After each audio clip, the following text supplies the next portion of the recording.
власть, каковы бы ни были преследования сторонников от наследия грабительского капитализма, но зато она дает возможность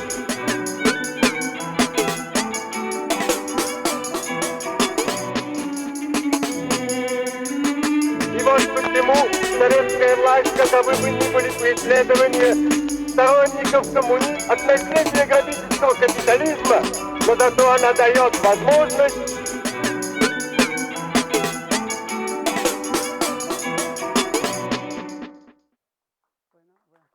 Gracias.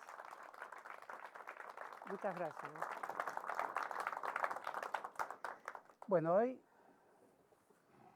seguimos con este hilo, o este ovillo, más que un hilo, o sea, un conjunto de hilos que comunicarían los episodios de la Comuna de París con la Revolución Rusa. Varias décadas la separan, pero en nuestro espíritu, en nuestra conciencia, en nuestra capacidad de pensar la historia como un conjunto de hechos que tienen esta increíble capacidad de estar en el tiempo, en el lugar que les corresponde y al mismo tiempo salir constantemente de ese receptáculo y presentarse ante nosotros como si fueran una continuidad.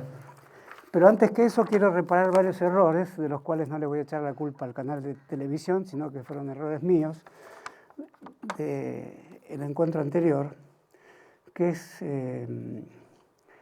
la mención de los escritores que reprobaron a la Comuna. Mencioné a Paul Valéry, error del profesor, error garrafal que quedó grabado para siempre en la cinta de la televisión, aunque soy muy antigua al decir cinta. Es Verlaine, que era el amigo de Valéry, pero Valéry era mucho más joven. Después cometió otro error al decir que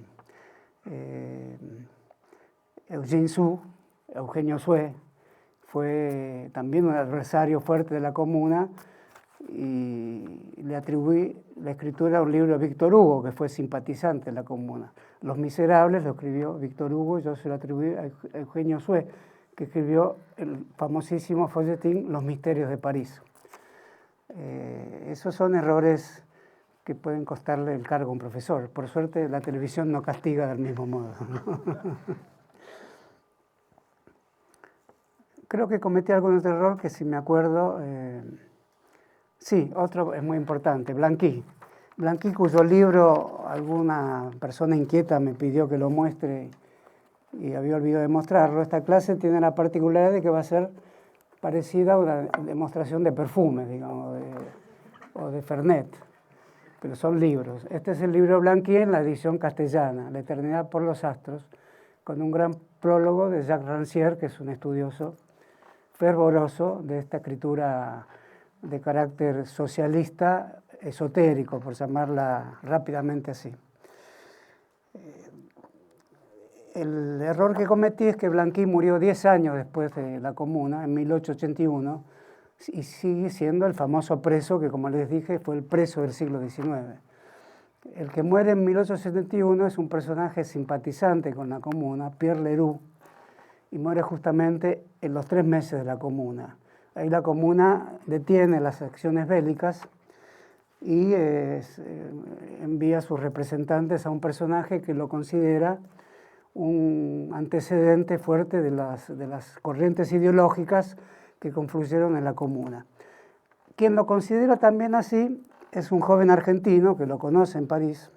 Espero que esto no sea otro error que tenga que corregir la próxima clase, que por ese tiempo en que Leroux era muy leído en París, es un joven que todos ustedes conocen, es Esteban Echeverría, que se inspira en Pierre Leroux para escribir el dogma socialista. Si pudiéramos intercambiar los títulos, Pierre Leroux es el autor de un dogma socialista y Echeverría casi toma ese título, aunque pone ese título casi resumiendo la obra de Pierre Leroux. Buscamos vínculos entonces. Un vínculo con la Revolución Rusa es este libro, El Estado y la Revolución. Este libro que tiene el Lenin con esta gorra de ferroviario que todos conocen. Lenin tiene muchos rostros, muchas fotografías. La Comuna de París coincide con la fotografía. he olvidado el libro donde traía fotografías porque un famoso trabajo de Walter Benjamin sigue las modalidades de los cambios tecnológicos en relación al modo en que van procediendo las grandes ideologías. Socialismo, fotografía, ¿no? Podríamos decir socialismo, cine, como dentro de un ratito podemos ver con el acorazado Potemkin. En el caso de las fotografías de la Comuna son muy impresionantes porque es el daguerrotipo que pasa a ser ya la fotografía, de modo que los componentes químicos justo cambian hacia principios de la década del 70 y son fotografías donde los rostros, los cuerpos, los uniformes, las poses son muy impresionantes y merecería un estudio específico. Por ejemplo, toda una familia de generales polacos exilados en París, puesto que había muchos militares polacos que venían de la revolución polaca contra Rusia que había ocurrido en décadas anteriores. Es una gran fotografía familiar, todos después fusilados, es muy impresionante, vestidos de generales de la Comuna, es decir, generales polacos del socialismo republicano universal, por decirlo de ese modo, ¿no?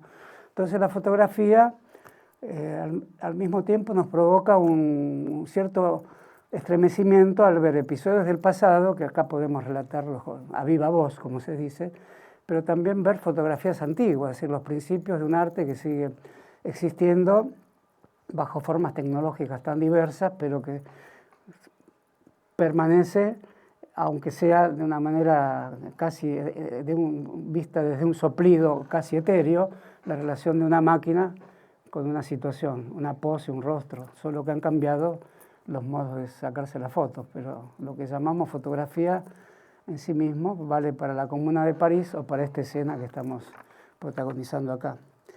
El Estado y la Revolución, en su tercer capítulo, dice que el antecedente de todo lo que va a ser Lenin es la Comuna de París. Este libro está escrito un año antes de la Revolución de Octubre. Y dice exactamente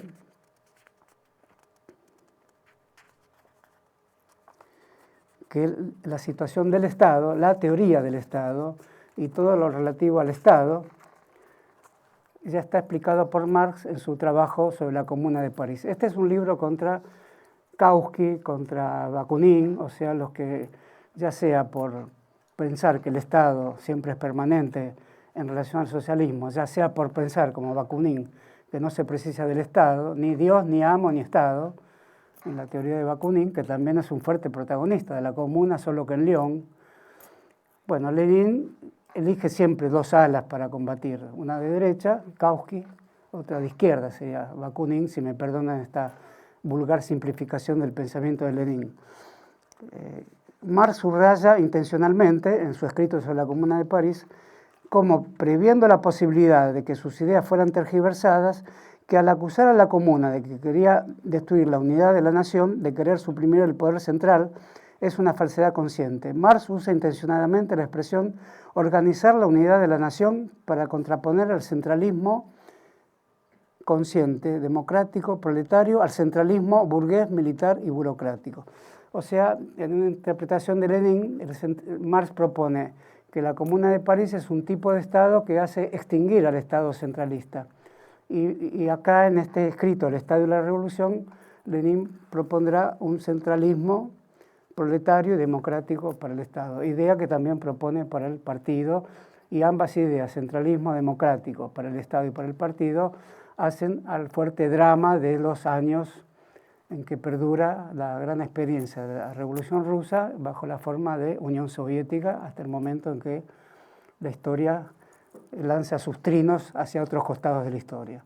Ese ideal de extinción del Estado no apareció efectivamente en la experiencia posterior, pero es la discusión de Lenin en ese momento. Una extinción que hace que el Estado vaya cumpliendo distintas funciones hasta que no sea necesario, pero vaya si es necesario en el momento de la revolución. Por eso El Estado y la Revolución es un título muy sugestivo, dice: habrá un momento en que la revolución diga que no se lo precisa, pero hay este momento iniciático en que decimos que sí se lo precisa. Este es el tema de este gran libro de Lenin, que se inspira efectivamente en el trabajo de Marx sobre la Comuna. Es un fuerte antecedente porque tenemos esta escritura que Lenin detiene poco tiempo antes de la revolución, porque dice: mejor que escribir un libro sobre la revolución es hacerla. frase que la podemos convertir en una frase habitual para cualquier cosa que incluya el decir y el hacer. En Argentina hubo muchos que dijeron esa frase. Mejor que decir es hacer. Lo dijo a la manera de Lenin. Mejor que escribir el estado de la revolución es hacer la revolución. Cuando muere Laura, Marx tiene 2 hijas, una se suicida. Es muy dramática la historia de la familia Marx.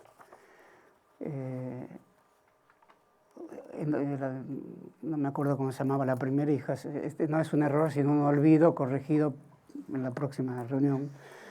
El primer suicidio es un pacto amoroso con su marido, que finalmente falla en el suicidio. Es una situación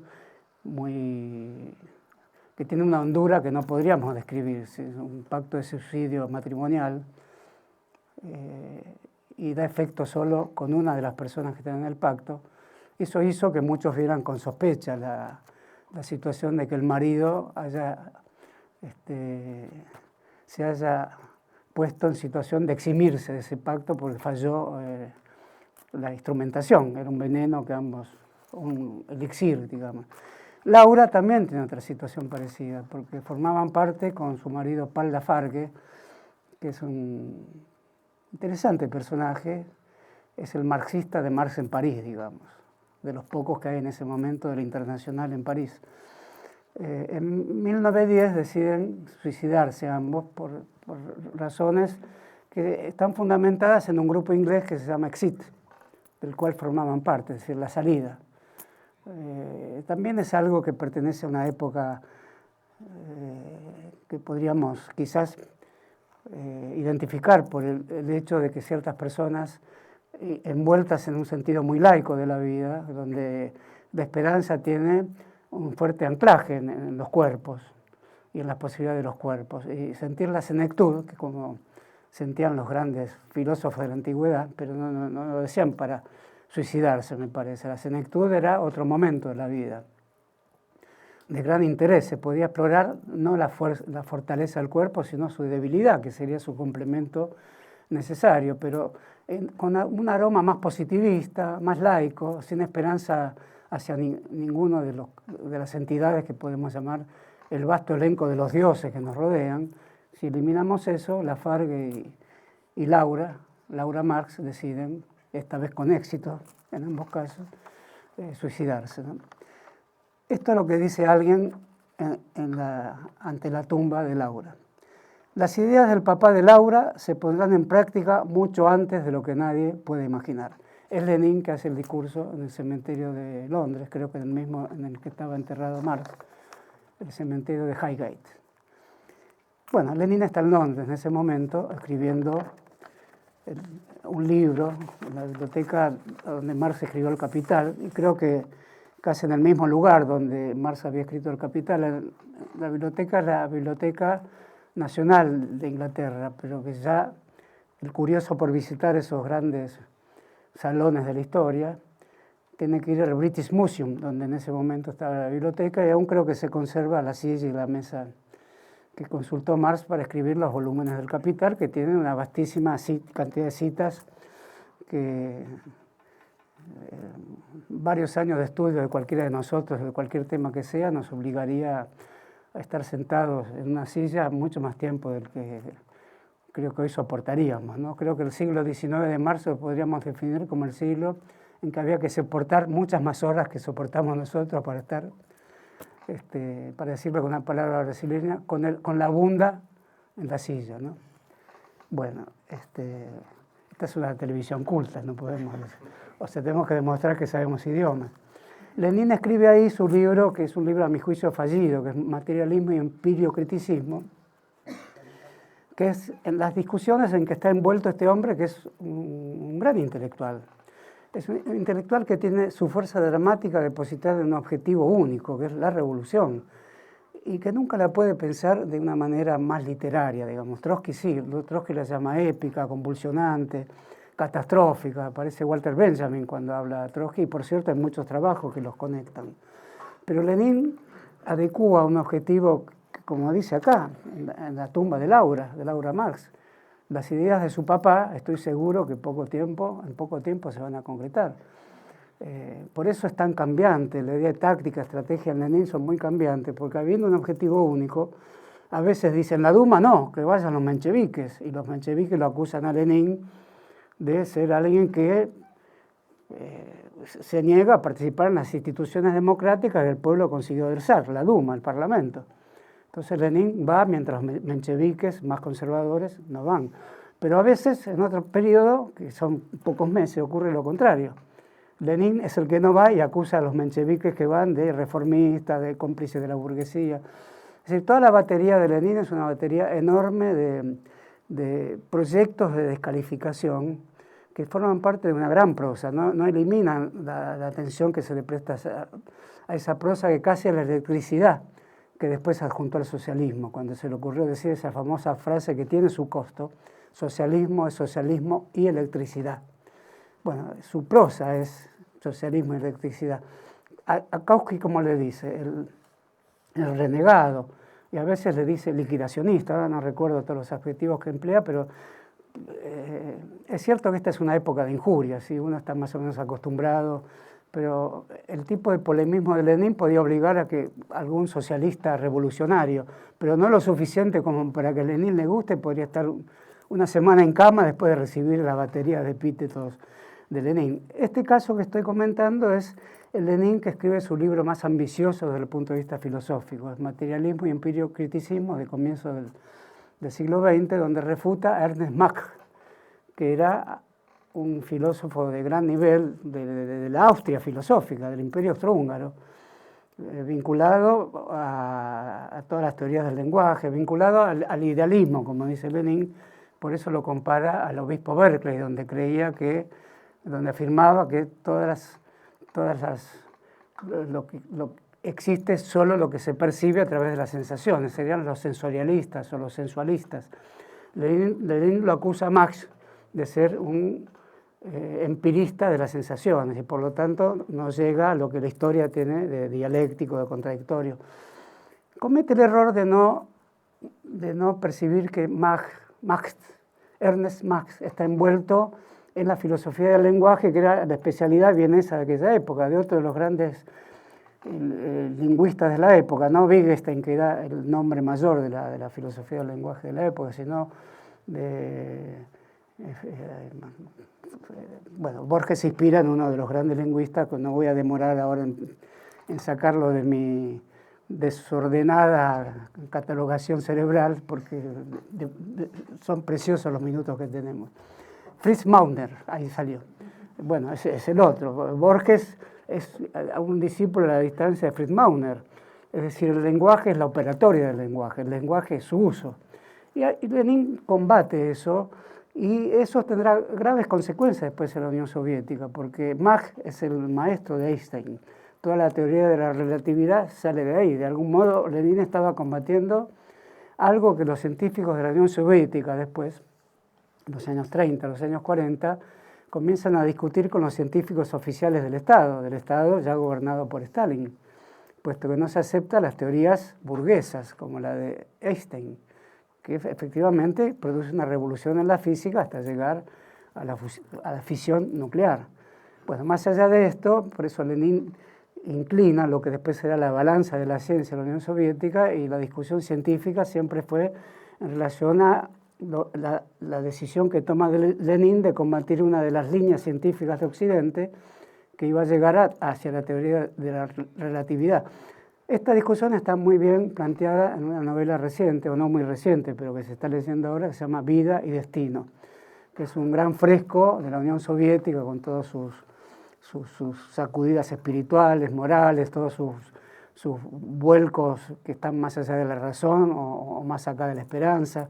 Es una gran novela a la manera de Tolstoy, e incluye esta discusión de los científicos soviéticos en relación a la ciencia occidental y lo que se permitía como leyes de la naturaleza ser estudiadas por el materialismo dialéctico, que se llamaba a los efectos oficiales de Diamat. Pero faltaba mucho tiempo para que se llegara a eso. Pero este libro de Lenin, Materialismo y Empiriocriticismo, es decir, contra la crítica que se basa en la empiria, en lo empírico, de algún modo tiene sus consecuencias. Pero Lenin, que es un gran escritor, escribió muchas más cosas que a lo largo de la exposición vamos a tratar de considerar. En principio, iniciamos la visión sumaria, desde luego, pero no por declarar que necesariamente va a ser sumaria, dejaremos de tocar los puntos más vibrantes. Tomamos la relación revolución y guerra, aunque el ciclo está anunciado como las letras y las armas, y la próxima vez vamos a atender mejor la relación entre las letras y las armas, que es un famoso capítulo 35 del Quijote, donde los dos personajes dialogan si la definición final de algo, de cualquier valor que sea en el mundo, se hace a través del imperio de las armas, que tiene la última palabra, o la última palabra la tiene la literatura, la escritura, finalmente el espíritu y la conciencia, ¿no? Bueno, Lenin, por esos mismos años en que escribe Materialismo y Empirico-Criticismo, que como digo lo escribe en Londres, a pocos metros, según cuenta él en algún lugar, ahora no recuerdo, a pocos metros donde Marx escribió el Capital, en el mismo lugar, o sea, no podía ser inocente, hay un deseo de continuidad, como hay un deseo de mirarse en un espejo aún más lejano que es la Revolución Francesa. Muchas veces sale de la pluma de Lenin la idea de jacobinismo, y muchas veces sale la idea de girondinos cuando se refiere a los mencheviques. Y podríamos decir nosotros, si a lo largo de la historia argentina, aunque salió la palabra jacobino, Saavedra lo acusaba Moreno de jacobino, pero no es una palabra que cruzara como una saeta que moviera y conmocionara las vidas políticas en la Argentina. No obstante, en 1945, un escritor argentino importante, Arturo Jauretche, conversa con Perón sobre la idea de que un gran movimiento social en Argentina cubra todas las áreas de la sociedad y que tome el ejemplo de la Revolución Francesa, que había una unicidad revolucionaria y tenía dos grandes alas, los moderados y los enérgicos, los enragés, que serían los más furiosos, los jacobinos y los girondinos. Y aunque Perón rechace esa idea, en realidad se puede decir que todas las vicisitudes del peronismo, incluso hasta hoy, con todas las modificaciones y la baja intensidad que tiene hoy esta expresión, se expresan a través de sí, y toda la política tal vez se expresa a través de si se reúnen distintas salas alrededor de un centro unificador que tiene que tener el dramatismo necesario para contenerla y jugar entre ellas hasta que algo se produzca, y lo que se produce puede ser una gran batalla campal también. Por eso no estamos hablando, cuando hablamos de la Revolución Rusa, que tiene una gran intensidad, porque tiene el color rojo por delante, y nosotros usamos otros colores, inclusive también ese, pero nuestra paleta de colores para hablar de lo social es más amplia que la que ofrece la unicidad vibrante y enérgica del color rojo, ¿no? Como dije, la primera vez que se hace una bandera con ese color es en la Municipalidad de París en 1871, el Hotel de Ville, bandera roja.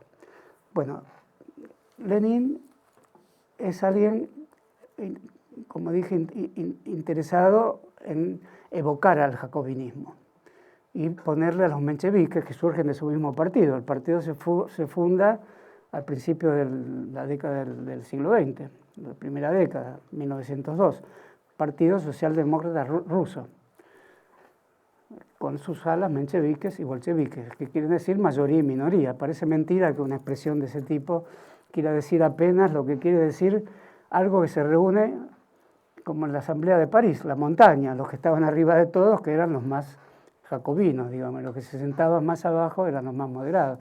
Un espacio, un teatro, según cómo uno se siente, cómo uno se sitúe, una espacialidad, digamos, tiene la responsabilidad de ser un soporte histórico también. Y no es verdad que las ideologías surjan de la nada.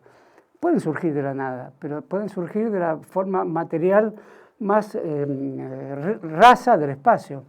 Pero cuando hay tribunas como acá, cuando hay personas que se sientan arriba, abajo, cuando se produce una rutina en eso, la rutina no quiere ser rutina. Entonces, como a la política siempre le faltan palabras, estas quedan como denominación de una identidad que será famosa, bolchevique. es la mayoría, incluso a propósito de la discusión sobre el diario, la relación diario-partido. En la novela Los Siete Locos de Roberto Arlt aparece una gran escena. La novela se escribe en 1929 y los locos son los conspiradores que quieren, como Lenin, tomar el poder. Incluso los personajes, entre ellos, uno le dice a otro: ¿usted sabe a quién se parece? A Lenin.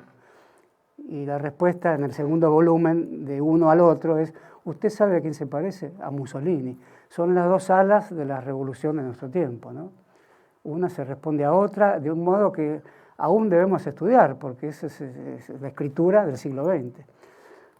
En una de las reuniones de los conspiradores uno dice: seremos como los bolcheviques.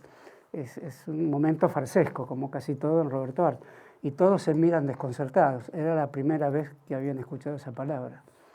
Entonces nosotros, que la escuchamos muchas veces, también podemos reproducir ese sentimiento de la primera vez, porque al mismo tiempo estamos diciendo que tenía esa inocencia espacial o esa inocencia computacional.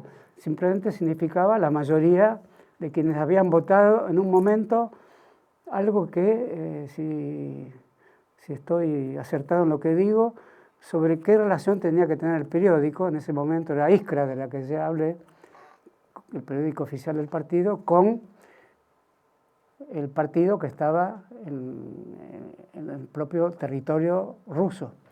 Es una discusión entre exilados en Suiza.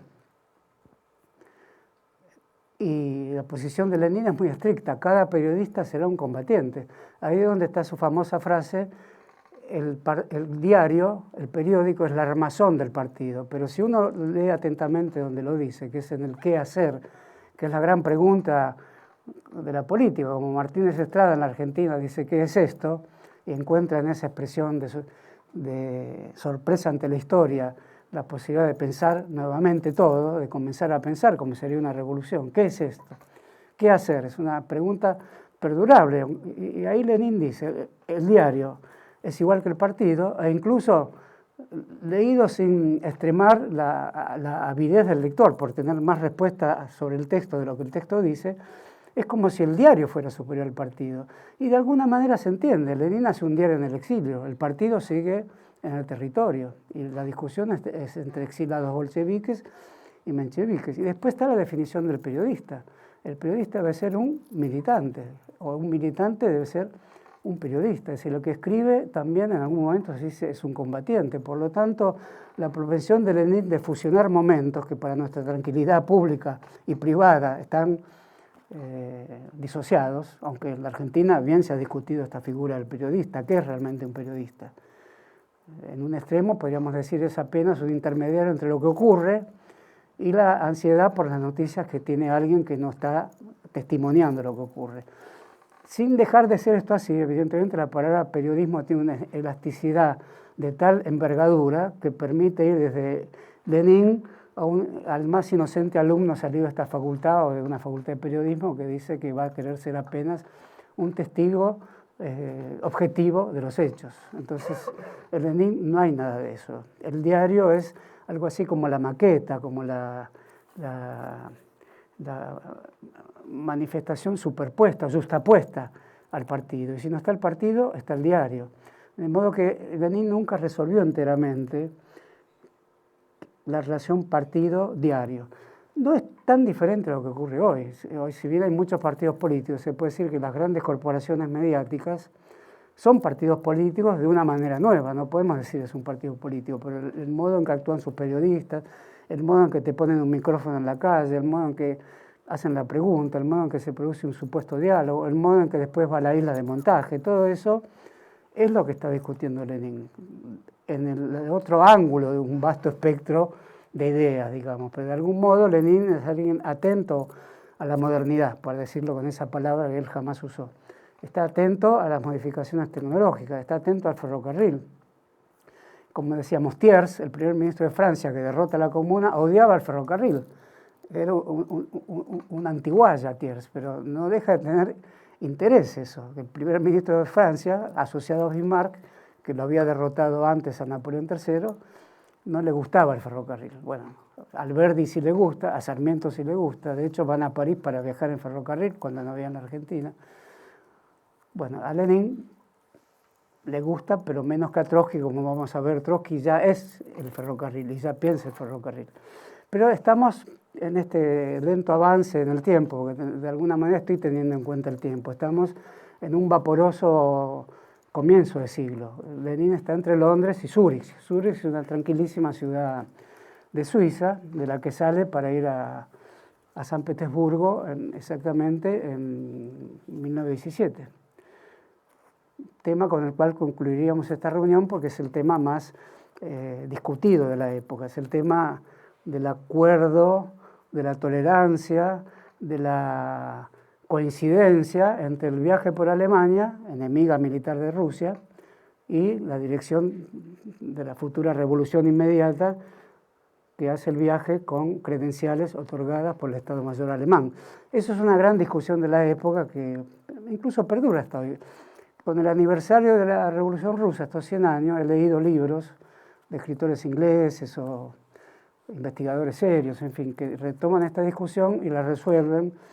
Vamos a ver cómo la resuelve Trotsky, que creo que es la manera de resolverla, que la resuelven de una manera poco elegante, digamos. Lenin sería lo que en la época dijeron también los mencheviques, muchos mencheviques, sería un voluntario o involuntario aliado del ejército alemán que está en guerra con Rusia. Bueno, eso lo vamos a tocar un poquito después porque no puedo evitar la tentación argentina de adelantarme un poco en el tiempo. Cuando estalla la guerra, Lenin está leyendo dos libros que son cruciales en su formación intelectual. Desde luego, uno es Marx, eso no es necesario recalcarlo más porque basta poner este discurso, esta oración fúnebre de Lenin ante la hija de Marx, muerta o suicidada, para indicar de qué modo respeta Lenin a Marx. Respeta, no hay grandes constancias que haya leído, como Fidel Castro dijo, no he leído El Capital. El Capital intimida, obliga un poco a los alumnos, a los revolucionarios, al Che Guevara, a François Mitterrand, a quien quiera que sea, si lo leyó o no lo leyó. Y lo cierto es que los capítulos donde se estudia la composición orgánica del Capital, a cualquier profesor de economía hoy le cuestan. Y lo cierto es que los grandes capítulos de la historia social de Inglaterra y el fetichismo de la mercancía, con ese nombre ostentoso, casi pavoroso, y vinculado a la crítica de las religiones, hoy es algo que es formidable, ancladero, del cual salen muchas teorías sobre el marxismo, reformuladas, y perdura hasta hoy. Por eso Lenin no toca ese tema. Después vamos a ver qué lee posteriormente. Pero en ese momento está leyendo a Clausewitz y está leyendo a Hegel. ¿Es un pasatiempo filosófico? No, Lenin no tiene ningún pasatiempo. Lenin es una figura de carácter, diríamos, aunque muchos cuentan sus chanzas, ¿quién no hace un chiste en su vida, aunque sea un amargado? Evidentemente, el chiste está al alcance de la mano de cualquiera, y las memorias de la relación de Lenin con Béla Sásovich, el mismo Trotsky, en las conversaciones en Smolny, en la escuela de las princesitas que estaban en las afueras de San Petersburgo, donde se dirige toda la revolución. Es interesante que se dirija toda la revolución desde una escuela. Me anticipa acá otra vez algo del Lenin lector. Smolny crecía alquitrán, porque ahí estaban los grandes depósitos de alquitrán, las grandes barracas de alquitrán.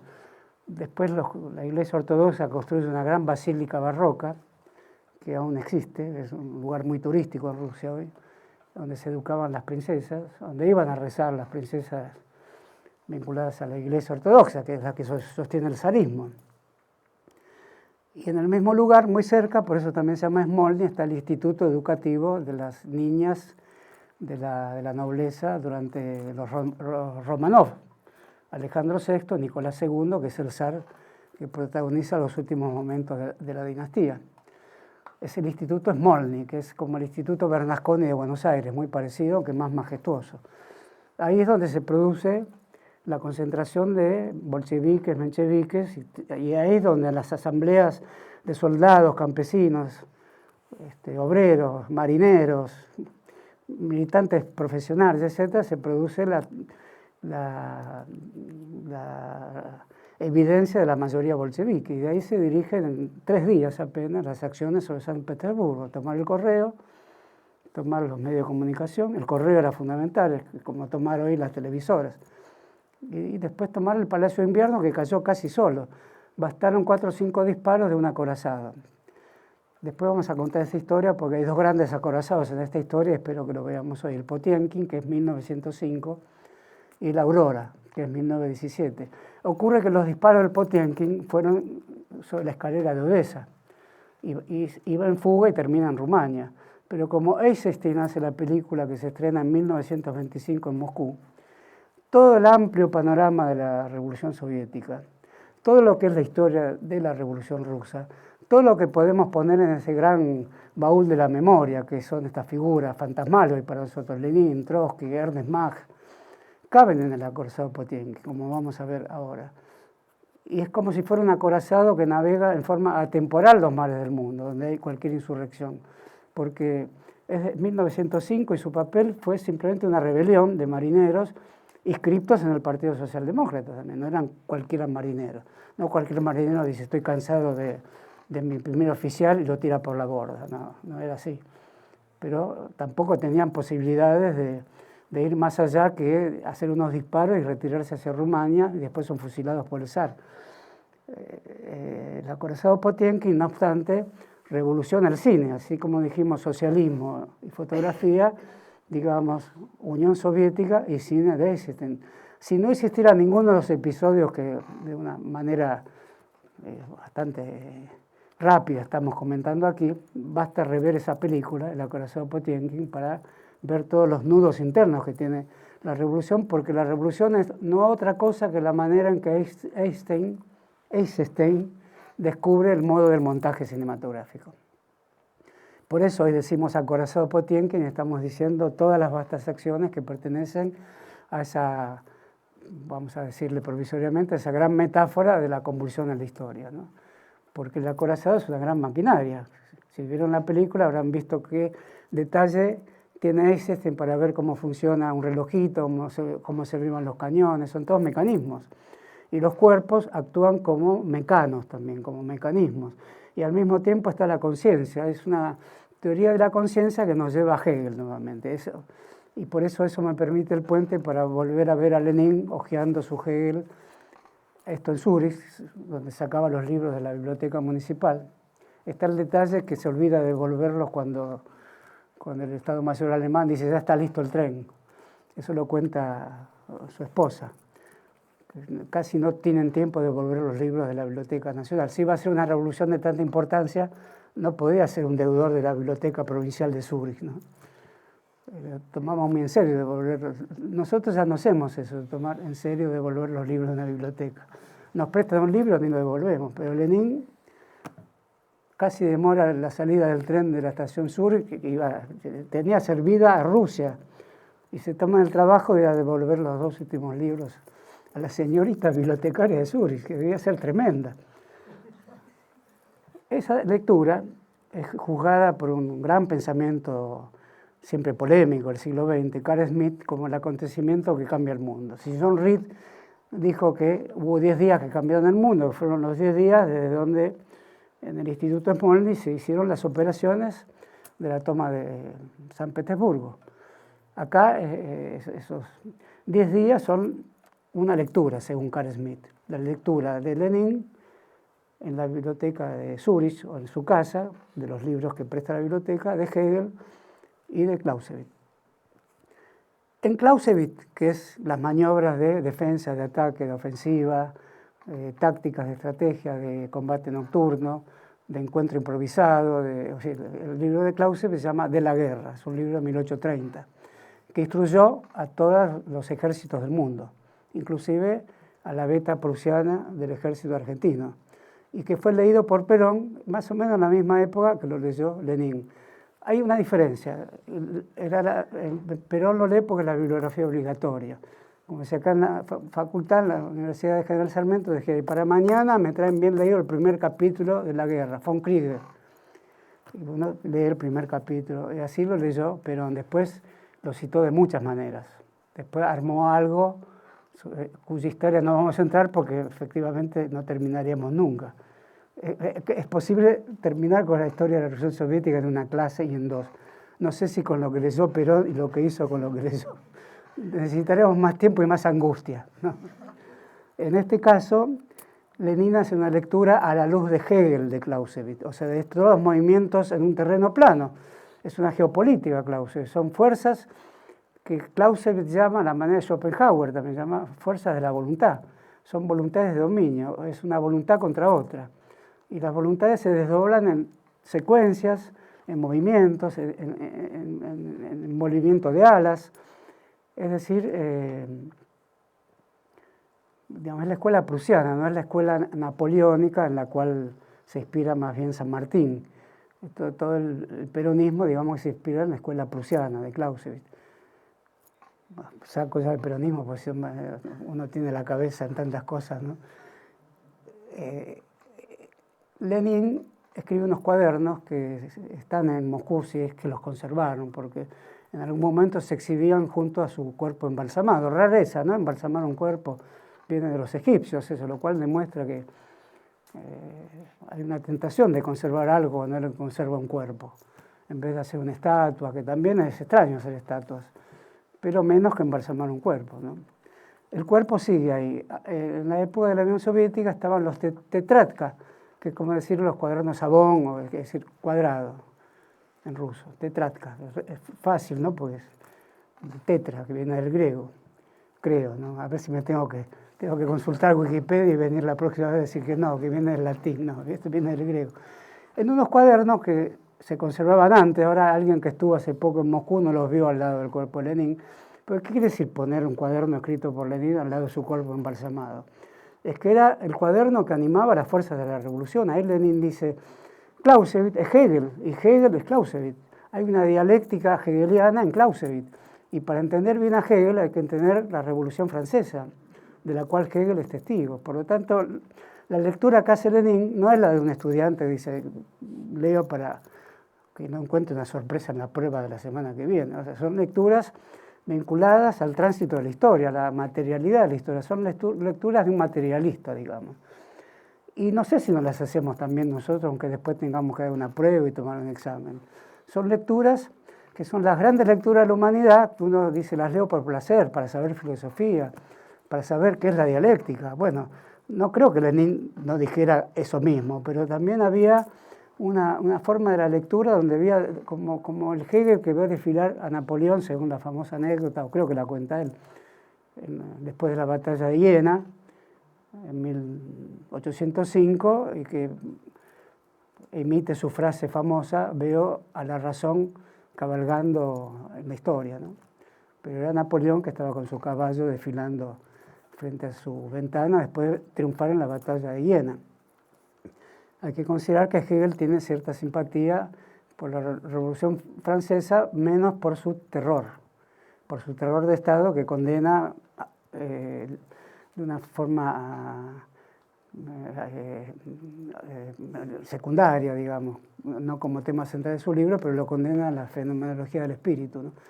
Salvo eso, que no es poco, es alguien que ve la convulsión del mundo como algo organizado por las pasiones que en última instancia están dirigidas por la razón. Por eso no habría que intranquilizarse cuando había una guerra también, porque la llamó incluso el baño de acero de los pueblos. Bueno, en eso está pensando Lenin hacia 1905, 1906. Es decir, está pensando en cómo la guerra, explicada por Clausewitz, puede servir a un modelo de la historia donde reine un saber absoluto final, que se podría llamar la justicia social, o la dictadura del proletariado, o el nombre que queramos ponerle, que está comentado por Hegel. Y esa intersección de Hegel y Clausewitz aparecería entonces a la luz de uno de los grandes teóricos del siglo XX, dudoso, y no vamos a discutir ahora el motivo de esa duda, pero agudísimo, como era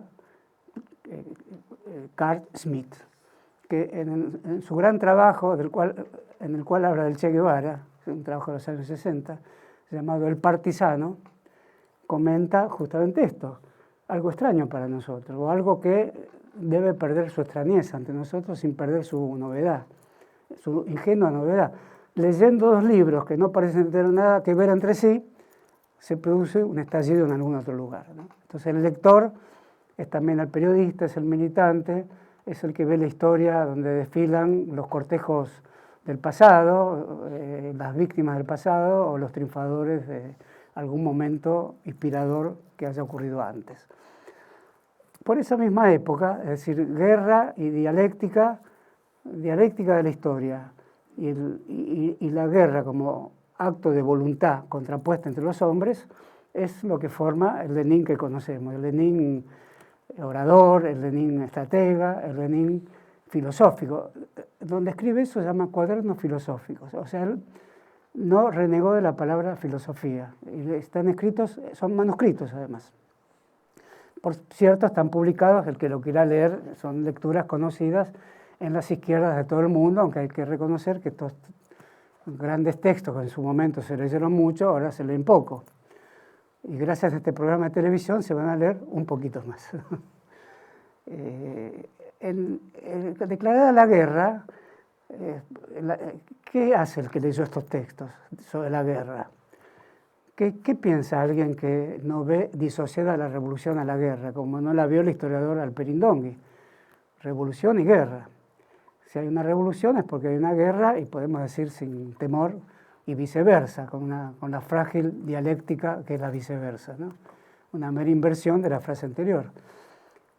Bueno, se tienen que reunir los socialistas de todo el mundo, a inspiración del socialismo italiano, porque es necesario saber qué hacer con el socialismo en las naciones en guerra. ¿Qué hace un socialista en Francia? ¿Qué hubiera hecho Jean Jaurès? Jean Jaurès era un pacifista.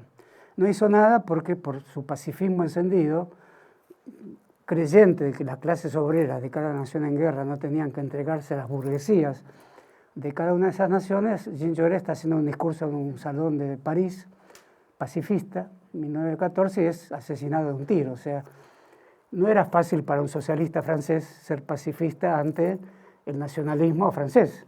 No era fácil a un socialista alemán ser pacifista ante el nacionalismo alemán. Y no era fácil para un inglés, ni era fácil para un suizo. En la localidad, que ya comenté el otro día, cuál es Simmenwald, que es una reunión de la Internacional, pero se llama Conferencia de Simmenwald, y es en 1916, 2 años después de la guerra y 1 año antes de la Revolución de Octubre. Ahí se cruzan todas las espadas del socialismo europeo y tienen que tratar un tema crucial, un tema que ni podríamos definirlo muy bien. ¿Qué hace un socialista que ve arrastrada sus afiliados, aquellos que conciben el socialismo como un motor en sus vidas, que sacan la natural consecuencia del socialismo, el universalismo, el internacionalismo, en un momento donde se crispan los sentimientos nacionales? ¿Qué se hace? En Argentina se debatió mucho tiempo, se llamó izquierda nacional a este debate. Esa noción, que no existía en ese momento y no tendría por qué existir, obliga a los socialistas de todos los países a reunirse en un hotelito perdido, que hoy me enteré que no existe más, o creo que el otro día lo dije, me enteré el otro día, porque pregunté, un hotel muy en las afueras de Simmenwald, que ya de por sí es una ciudad muy pequeña de Suiza, sí, un lugar neutral, digamos. Y se reúnen Lenin, Trotsky. Trotsky en ese momento es alguien que simpatiza más con los mencheviques. Eso siempre el leninismo le cargó a Trotsky silenciosamente, ese primer compromiso con los mencheviques. Se reúnen, bueno, Rosa Luxemburgo estaba a disposición de ir, tomada presa en ese momento en Alemania, y poco tiempo después sería asesinada. No recuerdo los nombres, pero imaginen que son todos los secretarios generales de todo el socialismo holandés, inglés, etc. Las naciones que están en guerra. Por eso es de algún modo el intento de desarrollar el internacionalismo en medio de una guerra cuyos aliados son el Imperio Austrohúngaro y Alemania contra Rusia, aliada a Francia e Inglaterra. Entonces los socialistas de todos esos países pasan por alto el modo en que se dio la conflagración entre grandes imperios. Alemania en ese momento es un imperio de los Hohenzollern, y el rey de Prusia es el rey de un vasto imperio, o sea, que proviene de haberle ganado la guerra a Bonaparte III, o sea, proviene de la anterior clase, vamos a decirlo así. Lo encontramos a Guillermo de Prusia dirigiendo las sanciones de la dinastía Hohenzollern, que cae después de la guerra. También caen los Habsburgo, que son el imperio austrohúngaro, donde se produce la mayor revolución cultural del siglo. esto está muy estudiado ya, el psicoanálisis, el cubismo, el expresionismo, la filosofía del lenguaje, es Viena, la capital del Imperio Austrohúngaro, las grandes novelas de Musil, Kafka. Es decir, ese imperio está en guerra contra Rusia, el imperio cuya capital es Berlín está en guerra contra Rusia. Rusia no es cualquier cosa, es algo parecido a lo que fue después la Unión Soviética, incluye Ucrania, etcétera, con las dificultades que también tuvo después la Unión Soviética con las nacionalidades, pero el gobierno del zar es una monarquía que une vastas extensiones de la Siberia hasta los Urales. Y no es un ejército que hasta que se lo pruebe en la Primera Guerra Mundial nadie hubiera despreciado, es un ejército de millones de hombres en armas. Son los que hacen la revolución. Pero en ese momento nadie menosprecia a ese ejército. Por eso en la reunión de Simmenwald la posición más dura es la de Lenin, es la que había leído los libros que habían tenido a mano. Es decir, una guerra mundial tiene que transformarse en otra cosa parecida a una guerra, que es la lucha de clases. ¿Y con quiénes? Con los mismos obreros que son los soldados. Por eso a Carl Schmitt le llama tanto la atención también esa lectura, porque en Carl Schmitt está la misma tesis, pero ya más ligada a la Revolución Nacional Socialista, aunque estrictamente él no lo fue, pero fue un compañero de viajes de esas turbias aguas, digamos, que es el trabajador convertido en soldado. ¿Qué es un soldado? Es un trabajador que tiene un uniforme como esta campera gruesa, que tiene un grosor no solo textil, tiene un grosor moral, un grosor disciplinario, un grosor de conciencia. Pero en algún momento Lenin sospecha que el uniforme militar de campesinos hambrientos, de obreros hambrientos, es fácil de convertirlo en una frágil túnica, que se puede convertir en la túnica roja de la revolución. Es posible dar vuelta a ese fusil. Esa es la tesis dialéctica de Lenin en Simmenwald, que no es aceptada por los demás socialistas, porque después tienen que volver a sus países en medio del nacionalismo francés, que quiere derrotar también a Rusia, del nacionalismo alemán, que quiere derrotar a Rusia, el nacionalismo inglés, que quiere derrotar a Rusia, y del nacionalismo ruso, que no quiere ser, que ya los tiene en la mira a Lenin y a Trotsky, que están exilados. Entonces, para un exilado era mucho más fácil plantear la transformación de la guerra mundial en guerra civil y en lucha de clases. Pero para un socialista que tenía que volver a sus países no era fácil. Más allá de esto, es una discusión teórica, porque a veces las discusiones teóricas tienen un poco que ver con el modo en que cada persona piensa sobre su propio cuerpo y sobre su propia vida. Pero no le demos tan poca importancia a la teoría como para decir que solamente el resguardo que tiene una persona para suponerse en medio de conceptos cuando se supone en medio de sus miedos. Aunque casi siempre es así, es evidente que también un político socialista, aún los políticos socialistas, nada que ver con el modo en que se usa la palabra, por ejemplo en Santa Fe o en Argentina en general, eran socialistas que habían leído Marx y que estaban en el torrente que había escrito Marx a través de Engels, sobre todo los alemanes, cuyo partido lo había fundado Engels con Kautsky, que muy poco tiempo después se convertirán en la mira de Lenin, en los renegados, en los que no querían más que una revolución por etapas, la democrático-burguesa, la tal, hasta llegar en las lejanías a alguna revolución. En Lenin está la guerra, y la guerra es la revolución. Para eso había encontrado esos textos que les comenté. El que redacta el texto final es Trotsky, porque está en el medio de Lenin y los mencheviques, digamos, los más moderados, que por moderados y por la moderación en política siempre tiene una justificación. Cualquier socialista podría decirle a Lenin que eso no se iba a verificar. A lo mejor en Rusia, pero tampoco era probable. En ese momento, en 1916, el ejército ruso no está tan enflaquecido como en las inmediaciones. La Revolución Rusa coincide exactamente con las peores derrotas del ejército del zar. Entonces Lenin tenía razón, pero tenía razón para Rusia. Entonces los socialistas que veían el sistema industrial francés o inglés en plena madurez, que veían a la pequeña burguesía respaldando unánimemente y con manifestaciones callejeras las posiciones del orgullo nacional, tenían que volver a sus países. La declaración, la única que podía salir era por la paz mundial, y la redacta Trotsky. Hace una crítica a las burguesías en guerra, todo es correcto, es marxismo correcto, pero no está la tesis de Lenin de la conversión inmediata de la guerra mundial en la guerra de clases. está una declaración final por la paz y eso lo firma Trotsky, bajo la aceptación de Lenin. Esta relación entre estos dos hombres, el libro que se me cayó, lo traje también a fuer de perfumería bibliográfica para mostrar, le había mencionado la vez anterior que llamaré Encuentro, los recuerdos de Louise Michel de la Comuna. Es la primera gran feminista de la historia moderna, digamos. No es la primera, pero es la primera que toma el anarquismo como motivo, ¿no? O sea, que toma con la misma fuerza e intenta fusionar estos dos grandes campos del pensamiento humano, digamos. Y es la que le entrega su distintivo de la Comuna de París a los nativos de la isla de Nueva Caledonia, que están en una insurrección contra Francia, o sea, como alguna cosa tercermundista, ¿no? Mientras los demás comuneros son la civilización europea, no quieren saber nada con indios, ¿no? Bueno, ese es otro tema profundo que tratamos así a la ligera. ¿Qué es una clase universitaria? Ojalá que no sea temas profundos tratados de una manera ligera, si no nos tenemos que jubilar todos.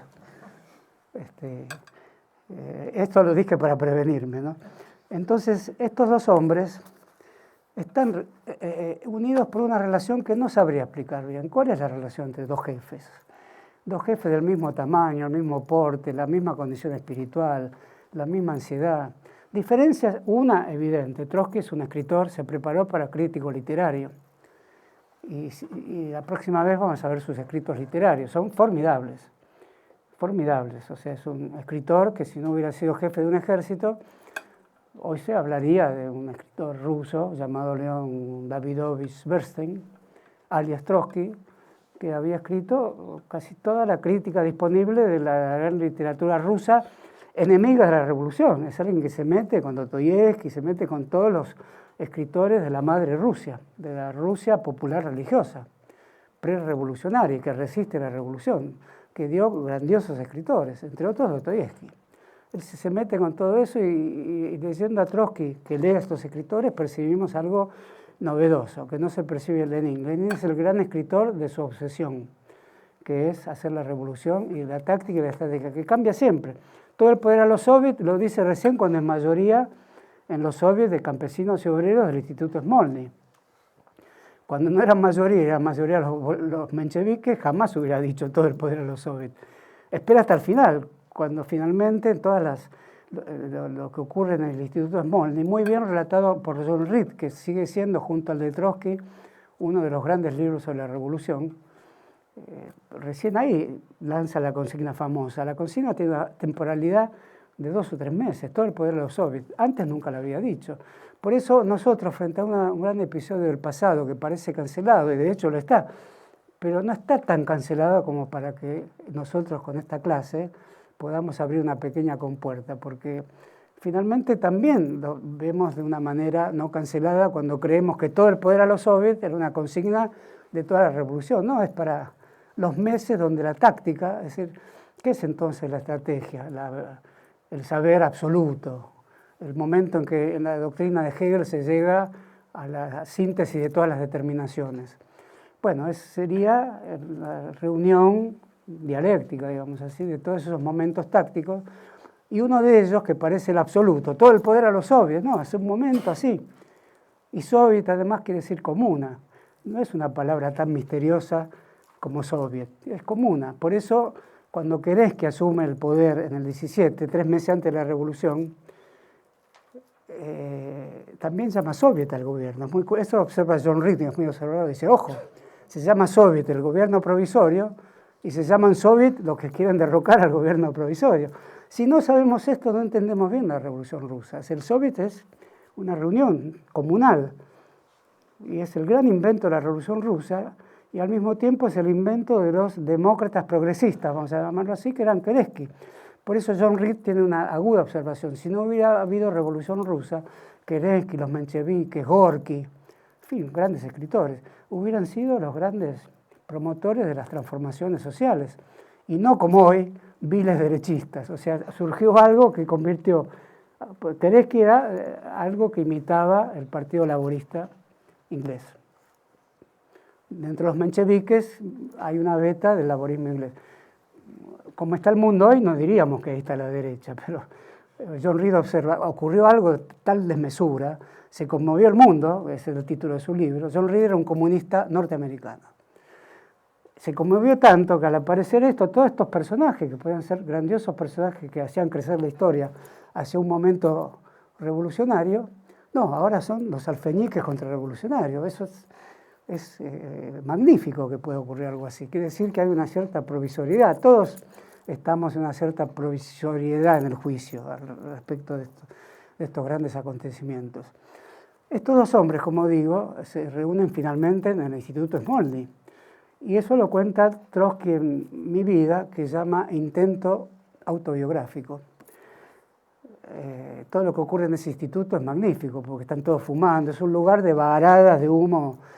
Una revolución no se hace sin humo, eso lo observa. Trotsky lo observa muchas veces. Zenin, cuando muere Zenin, dice, es una pena que este hombre no haya comprendido la revolución.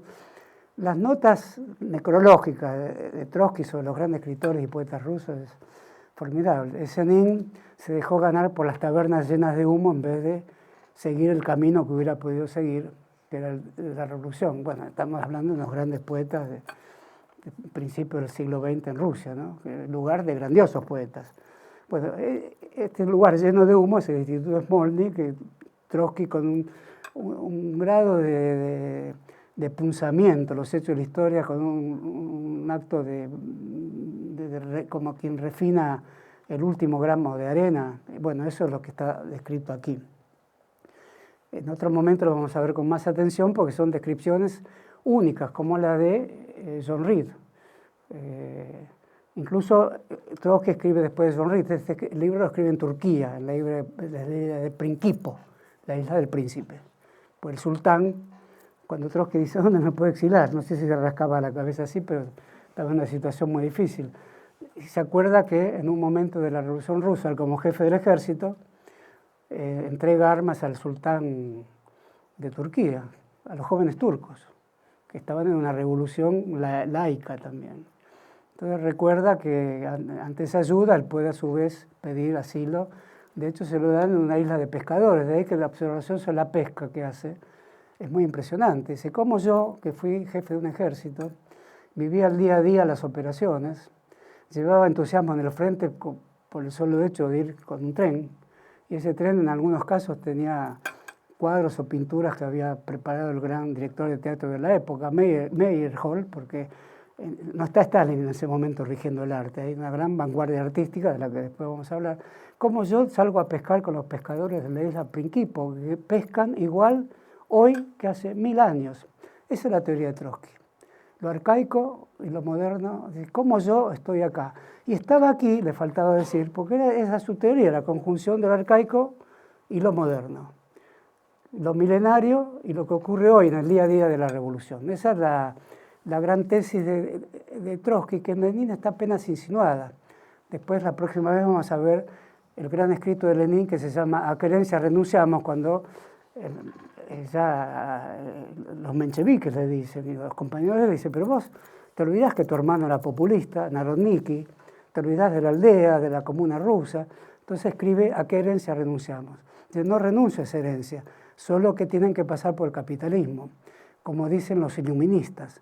A su vez, los iluministas tienen que respetar la lucha de los populistas, que no era anticapitalista, pero tenía una voluntad de lucha de la cual los iluministas tienen que aprender. Y utiliza a los iluministas europeístas para criticar a los populistas y a los populistas, que era el partido de su hermano, que había sido ahorcado por el zar.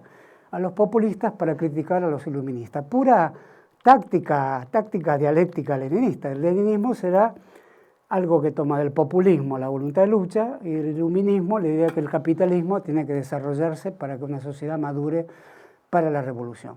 Bueno, pero en los pocos minutos que quedan me doy cuenta que dejé de lado la formidable historia de la Revolución Rusa.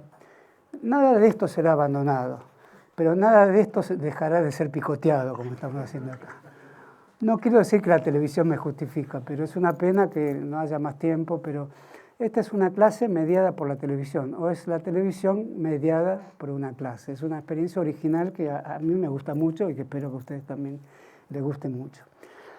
En mi vida de Trotsky hay una foto excepcional, que es una foto muy conocida, que ya mismo les voy a mostrar, que es Lenin bajando la estación de tren. Creo que la estación final en la que baja es la estación Finlandia. Se llama así porque había que atravesar Finlandia, que en ese momento tiene una relación de cierta autonomía con Rusia. Sale de Zúrich, el Estado Mayor alemán permite el viaje, que veremos después cómo lo explica Trotsky, porque Trotsky lo explica de una manera muy original. Dice, ahí estaban las fuerzas de la historia. El mariscal Ludendorff, jefe del Estado Mayor alemán, tiraba de un lado y la revolución tiraba del otro. Estaba todo en el vagón precintado, que otros dicen que no estaba precintado, donde viaja Trotsky con su Estado Mayor, perdón, Lenin con su Estado Mayor. Y Trotsky lo sale a justificar a Lenin, diciendo, no es que los alemanes no tuvieron que ver, lo dejaron pasar porque querían debilitar al ejército ruso con una revolución, pero habían puesto condiciones, firmar la paz por separado, etcétera, que después será un problema que vamos a analizar porque es un problema inmediato y fundamental que debe atravesar la revolución. ¿Qué pacto firma con Alemania? Habían dejado atravesar el tren los enemigos de Rusia. Entonces, la acusación a Lenin es clara. Mayakovsky, que era el gran poeta del momento, que a Lenin no le gustaba, sí a Trotsky, ensaya formas de debate. Por ejemplo, en Petersburgo había mitines de Menshevik que decían el traidor Lenin, que aceptó subir al tren de los alemanes, enemigos de nuestra patria. Bueno, ahí está el problema nacional, el problema del socialismo. Corría un gran riesgo Lenin. Y Mayakovsky dice, señora, usted me acaba de robar mi camisa. Dice Mayakovsky, que es un poeta que alguna vez dijo, solo de una gran idea poética y de una camisa preciso yo, ¿no? Entonces dice, usted me acaba de robar mi camisa. Y la ciudad, ¿cómo? ¿No ve que usted tiene su camisa?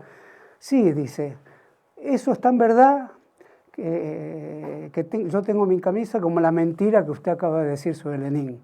Es decir, el absurdo que acaba de protagonizar usted es tan absurdo como lo que dijo sobre Lenin. Ni usted me acabó de robar mi camisa, ni Lenin es agente de los alemanes. Eso es para aprender a discutir hoy con las personas que discutimos. Hay que aprender en una esquina a decir, señor, ¿usted qué va a votar a Macri?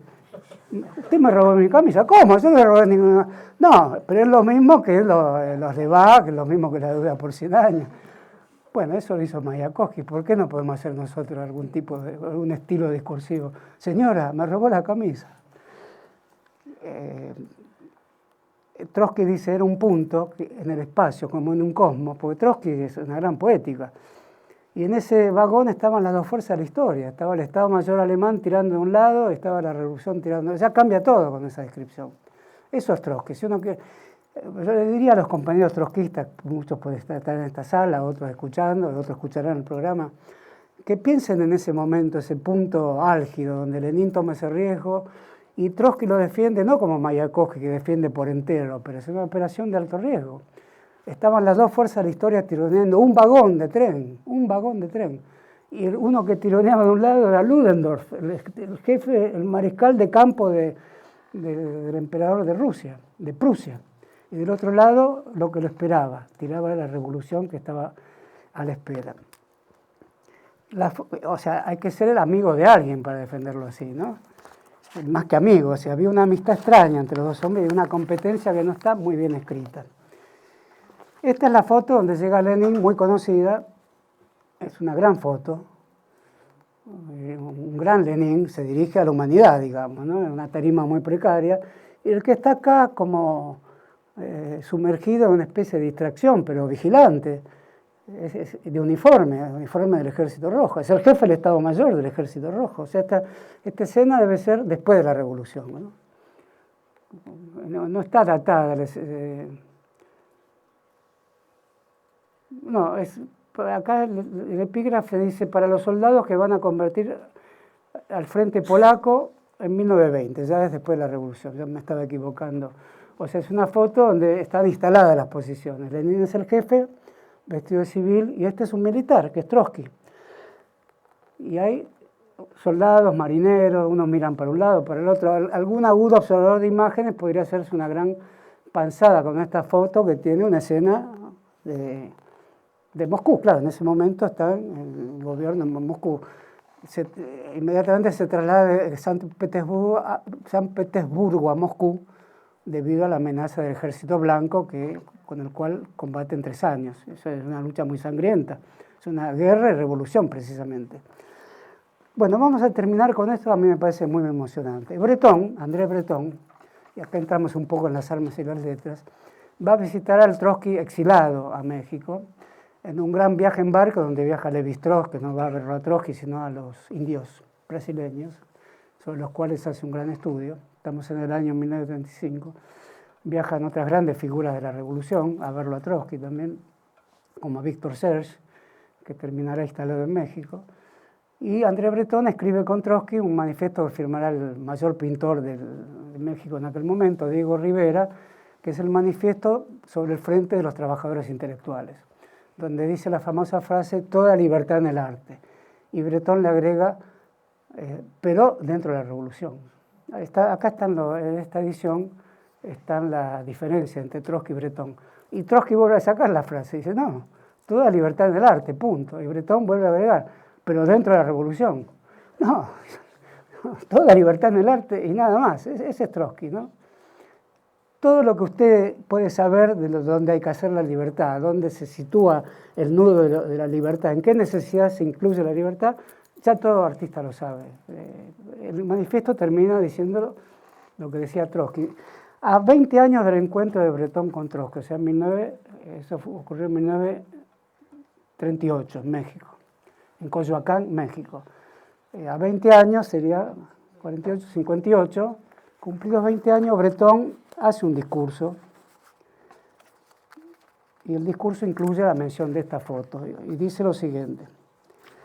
El aniversario, no me equivoco, es el 40 aniversario de la Revolución Rusa. Miren qué linda casualidad, nosotros estamos en el 100 aniversario, André Breton conmemora en París el 40 aniversario, o sea, 27, 37, 27, 57. André Breton muere un poquito tiempo después, ¿no? O sea, es el autor de los manifiestos surrealistas que conmovieron el mundo artístico en la década del 20. Las jornadas de octubre en su tiempo nos parecían y nos parecen todavía como la resultante ineluctable de estos medios, es decir, los medios de lucha, de los hombres que luchan. Nada puede hacer que ellas no hayan marcado el punto de impacto en el pasaje del plano de las aspiraciones de la ejecución concreta. Con respecto a esto, nada puede hacer que ellas no sigan siendo ejemplares y que vuelva a caer en la exaltación que ellas traen. El comienzo que no leí es una suerte de duda sobre el destino que ya a finales de los 50 se veía de la revolución, ¿no? Es decir, la caída en tecnocracias, burocracias, pero dice, siempre podrá volver al origen, como es la ilusión de toda revolución, siempre hay un origen inusitado, inexplicable, al cual volver, ¿no? Esto sin perjuicio de lo que ocurrió después. Lo que importa es lo que reconozcamos siempre. En lo más negro de la decepción, del escarnio y la amargura, como en el momento de los juicios de Moscú o del aplastamiento de la insurrección de Budapest, o sea, ya habían entrado los tanques de Moscú en Hungría, es necesario que podamos tomar fuerza y esperanza en lo que las jornadas de octubre conservan siempre de electrizante. No es la electricidad de la que habló Lenin, pero es lo electrizante de las letras, de la conmoción histórica y del mundo que se desploma ante los pies de las multitudes. Por eso es interesante que aparezca la palabra electricidad, que fue parte del partido que toma Lenin y Trotsky, es decir, usar toda la tecnología a favor de la revolución, o sea, revolución y tecnología sería. No pensar la tecnología, otra tecnología para la revolución, ni otra forma de revolución para la tecnología. Eso fue como una suerte de, si queremos verlo así, de paso inicial que trajo otros de la competencia tecnológica que llevaron de alguna manera al Estado soviético a imposibilidades que no pudo superar, aunque no es necesario decir que eso haya sido necesariamente la fórmula de su caída, ¿no? Seguimos con Breton. La Revolución de Octubre siempre conservará algo de electrizante, a pesar de lo que ya vio, la insurrección húngara aplastada por los tanques. Es la toma de conciencia de su poder, del poder de las masas oprimidas y de la posibilidad para ellas de ejercer efectivamente ese poder. La facilidad, la expresión es, creo, de Lenin, con que los viejos marcos se desmoronan. Bueno, una linda definición de revolución, ¿no? Por mi parte, y ahora recuerden la foto de Lenin dirigiéndose a la humanidad y Trotsky mirando a ver qué pasaba con un vestido de uniforme. Por mi parte, siempre he mirado como un talismán esta fotografía que muchos otros habían querido hacer desaparecer. Es esta fotografía a la que se refiere. Muchos otros se refiere a Stalin, ¿no? Y que los periódicos reproducen en la actual conmemoración, que muestra a Lenin inclinado sobre su inmenso auditorio en una tribuna a cuyos pies se erigen con el uniforme del Ejército Rojo, como asumiendo por él solo la guardia de honor, León Trotsky. Ya lo pone como un guardia de honor. Es una posición medio atento y vigilante, como se hubiera dicho en la Argentina, ¿no? Trotsky está haciendo la guardia de honor de Lenin. Diría, entonces es una figura muy subordinada, porque Lenin está en lo alto, Trotsky está contra la pared, como cuidando algo. Y miren esta frase como termina, y me gustaría terminar el encuentro de hoy con esta frase que es la más apropiada. Y es esta misma mirada, la de León Trotsky, dice Breton, la que encuentro fija en mí, en el transcurso de nuestros habituales encuentros de hace 20 años en México. Veía la mirada de Trotsky puesta en él. O sea, eso nos sirve para pensar que ninguna historia desmerece la idea de que ocurrió una vez y está ocurriendo permanentemente, como imaginó Blanqui, en socias y en réplicas y en miradas que son devueltas por otras miradas, como lo vio ni más ni menos que André Breton. Bueno, con esto terminamos el encuentro de hoy. Muchas gracias. Bueno, muchas gracias. Ahora me parece que sería inconveniente que hagan unas preguntas. Les saco el link y podemos escucharnos haciendo algunas preguntas. ¿Preguntas?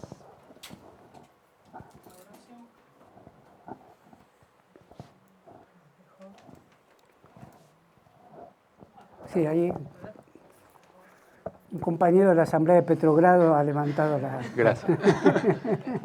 Usted mencionó en alguna oportunidad a la Revolución Francesa y a los jacobinos.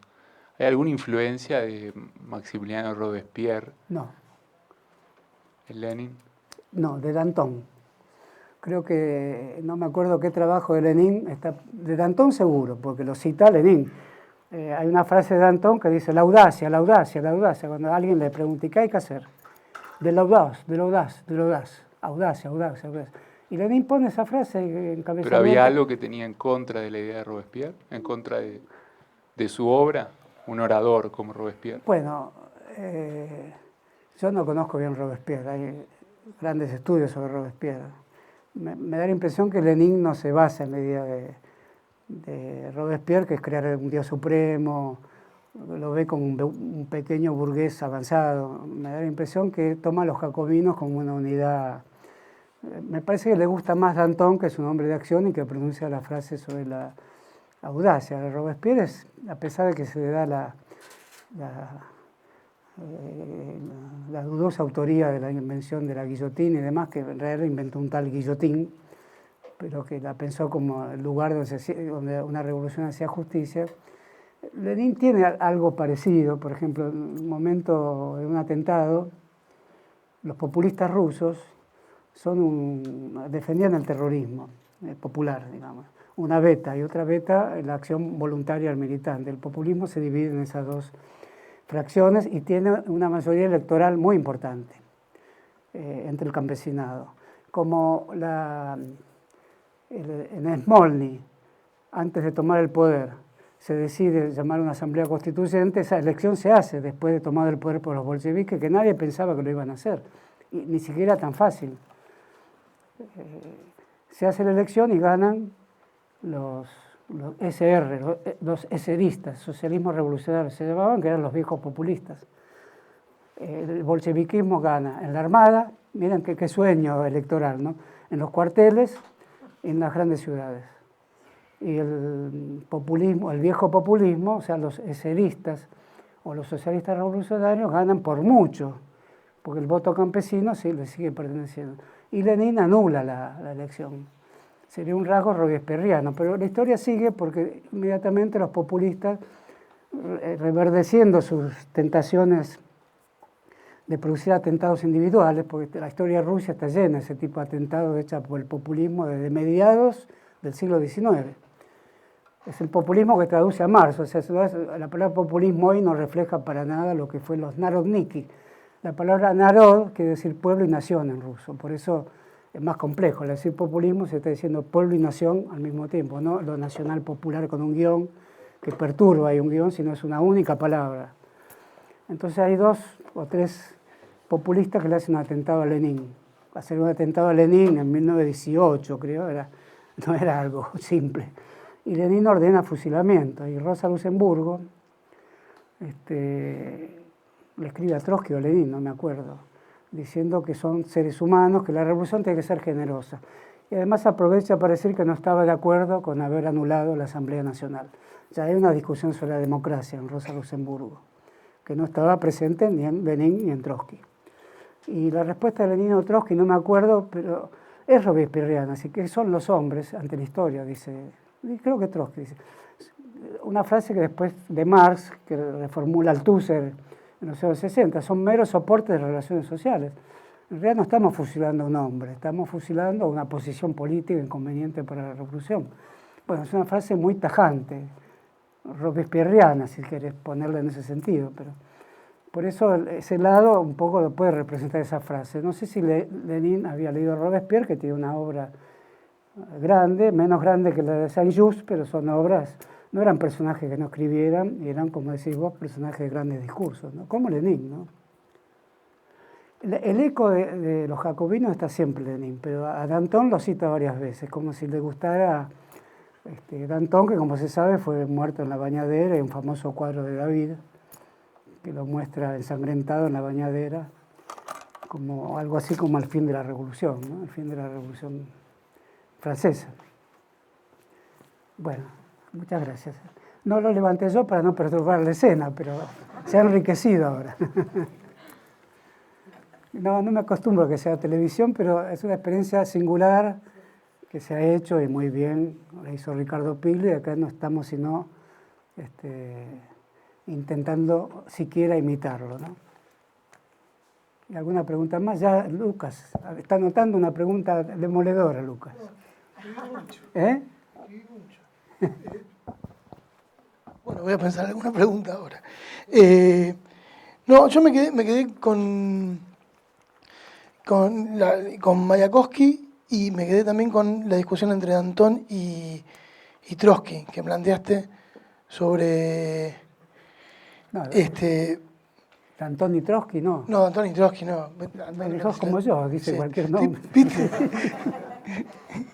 No, entre Breton y Trotsky. Terminaba con O, Sí, sí. o N. Donde vos planteabas, ellos plantean la discusión sobre cuál era el límite, si era el arte como modo de libertad o el arte, digamos... Libertad dentro de otra cosa. Dentro de otra cosa. Si es otra cosa, sería superior al arte, que sería la revolución, a la libertad del arte. Esa frase la dice Fidel Castro, la dice Perón también, dentro de la revolución todo, dentro de lo que somos nosotros todo, fuera nada. Ahora ese todo dentro de algo ya no es tan todo, habría que leer mejor a Hegel para ver si se conserva como todo lo que ya está previamente definido dentro de un receptáculo anterior, ¿no? Por eso la discusión está en este libro muy interesante, porque ponen de un lado lo que había escrito Trotsky, las correcciones de Breton, y después al revés. Y termina aceptándose la frase de Trotsky, toda libertad en el arte. Y Breton dice, toda libertad en el arte siempre que sea dentro de la revolución. No era más avanzado Trotsky que el propio jefe del surrealismo. No se puede decir que Breton fuera alguien que no le gustara la innovación, si él era el innovador por excelencia. Pero creía en una revolución. Y Trotsky, que la había hecho, no la quería escribir de ese modo, quería dejar a cada artista la verdadera libertad, que es sentirse revolucionario en su creación artística. De ahí sale una beta del trotskismo hasta hoy, interesada en cuestiones artísticas, mucho más que el resto de las izquierdas, ¿no? Se puede decir también respecto de otro debate interesante entre Trotsky y Curcio Malaparte, que en 1930 escribió un famoso libro que se leyó mucho y que ahora no se lee más, que es Técnica del golpe de Estado, que es justo el año de la Revolución del 30 en la Argentina también, que dice cómo tomó Trotsky el poder en San Petersburgo y Lenin. Pero se le atribuye más a Trotsky la idea de primero el correo. En la escena de John Reed es fantástico, John Reed dice que los tranvías seguían funcionando, había un restaurante funcionando, el teatro abrió la noche, o sea, John Reed, como Trotsky, ven la vida cotidiana, Trotsky lo llama cuadro de vida. Lo interesante es que se hacía la revolución que conmovió al mundo, y John Reed anotaba pequeños detalles, quienes fumaban, que Lenin tenía el cuello medio sucio, la camisa, y que los tranvías funcionaban, y que la gente hacía cola en las panaderías, que es un tema de la revolución. La cola, Trotsky escribe, de estas colas sale la revolución. Por eso la consigna de la revolución es paz, pan y trabajo. Y forja en Argentina, el grupo de Jauretche, pan y trabajo para el pueblo, ¿no? Corrige muy pocas cosas, incluso la expresión inteligencia, que es de Trotsky y Lenin, la usa también Jauretche en un sentido bastante diverso, ¿no? Pero que quería decir que Trotsky, cuando se ve reflejado por Curcio Malaparte, que era medio fascista, como simplemente una toma, un golpe de Estado, técnica de golpe de Estado, dice, no, nosotros hicimos una revolución cuyos cimientos va a cambiar la historia de la humanidad. Escribe una refutación de ese libro que leyó muchísima gente en todo el mundo. Y en cambio este Curcio Malaparte, que lleva justo ese apellido, ¿no? Pone, como hace un plano de cómo se toma el correo, sobre todo el correo, que es como tomar hoy los canales de televisión, digamos, o tomar las redes, no se sabe dónde, o tomar los cuarteles de los trolls. Bueno, sería más o menos eso, ¿no? Entonces Trotsky le responde a Curcio Malaparte de que no debe confundir nunca una revolución social con un mero golpe de Estado. Bueno, esa es otra gran cuestión, ¿no? Porque lo cierto es que si uno ve lo que discutieron en el Instituto Smolny, era milímetro a milímetro cómo avanzaban las tropas en las esquinas de la ciudad, cómo se hacía un nuevo diario, porque los mencheviques el gobierno provisorio de Kerensky, con algunos mencheviques, clausuró el diario bolchevique, hacen otros, que se llama Socialist y Soldat, el soldado socialista, algo así. Son todas decisiones rápidas. Y después la gente que entra, que lo describe muy bien John Reed, al Palacio de Invierno, mientras el Aurora dispara lentamente y se escucha en la ciudad y no dispara el Palacio de Invierno, solamente una bala roza la cornisa, dispara por encima, como que ya estaba listo todo. ¿Qué podían hacer los políticos laboristas, digamos, frente a un acorazado, los bolcheviques decididos? Y hay una memoria de un sargento que entra y ve los últimos papeles del gabinete de Kerensky, porque todos salen simultáneamente mientras entran las tropas de bolcheviques. Y están todos los papeles, algunos dibujados, o sea, era una reunión aburrida. La última reunión del gabinete de Kerensky, había dibujitos que había hecho un ministro como para distraerse de la situación, ¿no? Hay que tener en cuenta que Kerensky fue un gran orador, era un socialista también, superior a todo lo que hoy en la Argentina conocemos como socialismo. Por eso importa decir quiénes eran los personajes que estaban en juego. Era alguien que iba al frente, porque sabía que si las tropas volvían con la revolución. Y el bolcheviquismo no está tan seguro. El bolcheviquismo cree que si las tropas vuelven, el zar podría, o Kerensky podría reorganizarlas y contraponerlas a la revolución. Lo cierto es que las tropas que vuelven se suman a la revolución, porque las derrotas son cada vez más frecuentes. Kerensky va al frente a arengar como gran orador que era. Es alguien que en la reunión que comenté de Simegual se hubiera pronunciado por la paz, pero en nombre del Ejército Nacional triunfante en la Guerra Nacional. Por eso causa tanto escándalo la venida de Lenin a San Petersburgo por la vía de la tolerancia del ejército alemán, que es una discusión que dura hasta hoy, como digo. Yo he leído varios libros ahora de personas que lo siguen acusando de agente alemán, cuando en realidad están como en el tango de Discépolo, Ventarrón, ¿no? Ahora no lo recuerdo bien, y terminamos con esto, porque el que lo recuerda, ¿nadie recuerda el tango Ventarrón? Bueno, qué mal final para la clase. Donde todo termina en un torbellino, ¿no? Es un torbellino donde uno no sabe bien, cuando se detenga el torbellino, cómo va a quedar ese vagón, como que estaba flotando sobre la historia en medio de todas las fuerzas contradictorias que se querían apoderar de él, ¿no? Bueno, para la próxima prometo acordarme de la bibliografía central del curso, que es estos libros más el tango Ventarrón. Bueno, muchas gracias a todos. Perdón. Si tiene un segundo más, esta cuestión de la dialéctica, el origen de la dialéctica de Hegel, idealista, y la dialéctica materialista de Marx, que Marx le Bueno, critica a Hegel y le dice... Sí, yo le voy a responder muy rápidamente porque es un tema vasto, ¿no? Yo no creo que haya mucha dialéctica. El Instituto Científico de la URSS cometió muchos errores, lo llamó Diamat, lo que le puso una sigla como que pone, como uno va a Garbarino y pide una marca de electrodoméstico, le pusieron una sigla al marxismo también. Eso no corresponde, me parece. No veo diferencia. La dialéctica de Hegel es la de Marx. ¿Que hay algunas diferencias? Sí, sin duda. Diferencia, Marx ve la historia como un momento de fuerzas materiales, pero cuando escribe Marx, escribe como Hegel. Si no tuviera la escritura de Hegel, no era Marx. Y la escritura de Hegel y de Marx es una escritura dialéctica. Es cierto que en Hegel está el espíritu o el concepto que hace su trabajo. El concepto trabaja, y en Marx el trabajo no es un concepto, sino es la fuerza humana de transformar la naturaleza. En eso le concedo que hay diferencias grandes. Pero no es correcto hoy, en el estado del mundo, diferenciar una dialéctica de otra, sobre todo porque lo que tenemos que rescatar es ese gran monumento de escritura que es el Capital, que no hubiera sido posible sin la escritura de Hegel, ¿no? Y sin la teoría de Hegel, como lo dice en el prólogo Marx. Hegel no es un perro muerto. Cuando muchos dicen se acabó Hegel, Marx lo restituye. Y lo restituye con el Capital, que es la fenomenología del espíritu puesta sobre sus pies, pero si yo pongo este libro sobre sus pies, es el mismo libro. Después lo pongo así otra vez, es más o menos lo mismo. Temo desilusionarlo con este ejemplo, pero debe haber muchos mejores, ¿no? Sí, preguntarte si Lenin alguna vez explicó el vínculo con Alemania. No, Lenin dejó que la discusión fluya. No fue alguien que le preocupó porque estaba seguro. Ese es típico de Lenin, estaba seguro que hacía algo muy riesgoso. Antes hace una reunión del Consejo del Internacional. De lo que había quedado de la Segunda Internacional. Y ese consejo lo respalda para el viaje. Hay socialistas ingleses y socialistas de los países que están en guerra con Rusia. Todos ven la oportunidad de que haya una revolución en Rusia y después tenía que arreglarse con las condiciones que pusieron los alemanes, que Lenin lo manda a Trotsky a Brest-Litovsk, que es la localidad donde se tiene que firmar la paz por separado, que era retirar a Rusia de la guerra. Por lo tanto, Alemania necesitaba que Rusia se retire de la guerra para ganar la guerra, cosa que no ocurrió.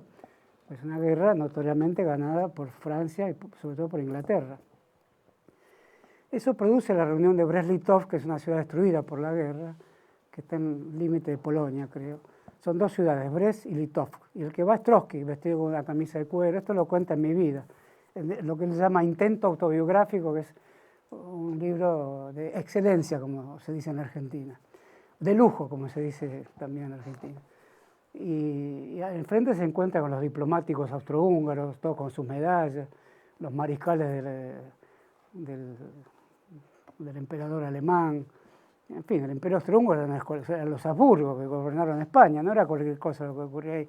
Y van los emisarios bolcheviques, todos rafañosos, atravesando alambres de púas, con las botas llenas de barro, a discutir algo que Trotsky estaba en posición de demorarlo, pero Lenin quiere firmar porque teme que el ataque del ejército blanco, que viene de la otra punta de Rusia, son los generales del zar, que habían quedado con muchas tropas a su mando. Y estos sí apoyados ahora por Inglaterra. Entonces, Lenin teme que ocurriendo eso, el embate del llamado ejército blanco,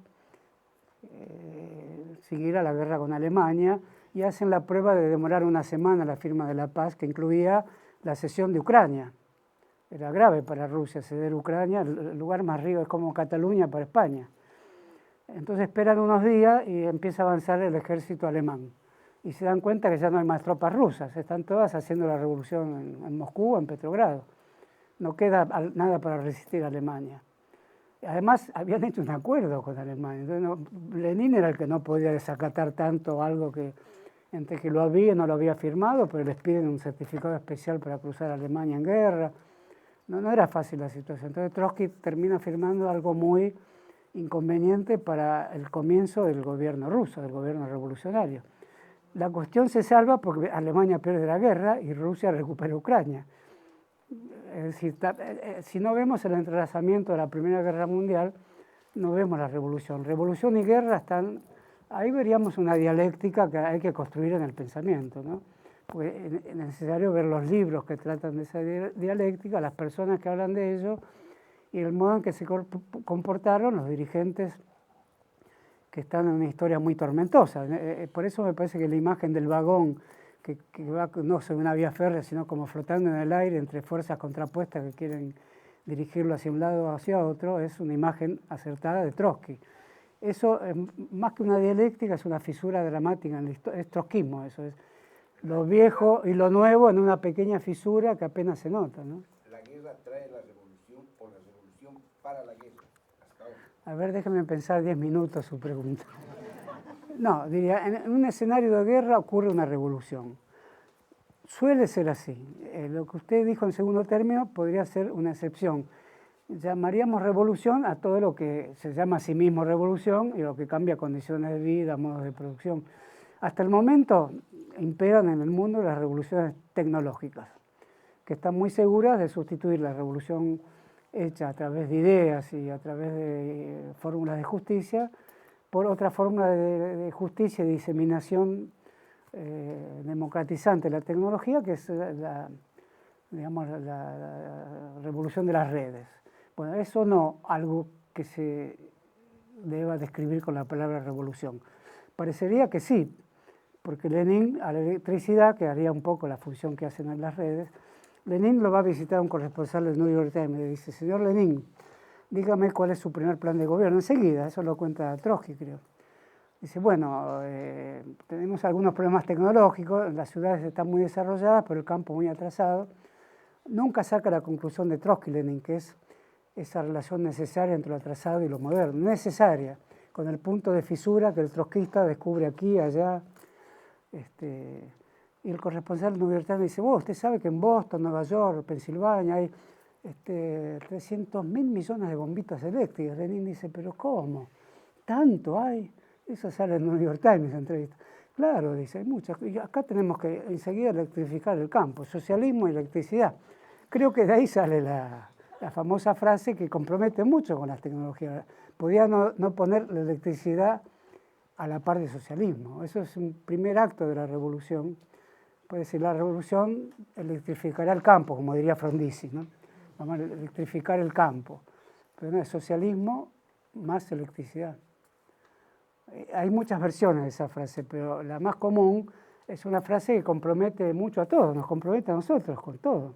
Socialismo y electricidad. Que como si la electricidad fuera otro campo semántico equivalente al socialismo, aunque Lenin la dijo después de otra manera y los socialistas de todo el mundo la transfiguraron mucho también, pero en realidad su versión original es esa.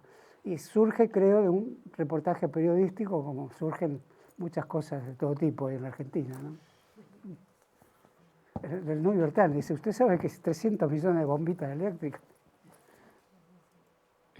Profesor. Sí. Acá. Para ser un alumno aventajado para la clase que viene, ¿hay algo que se puede ir leyendo?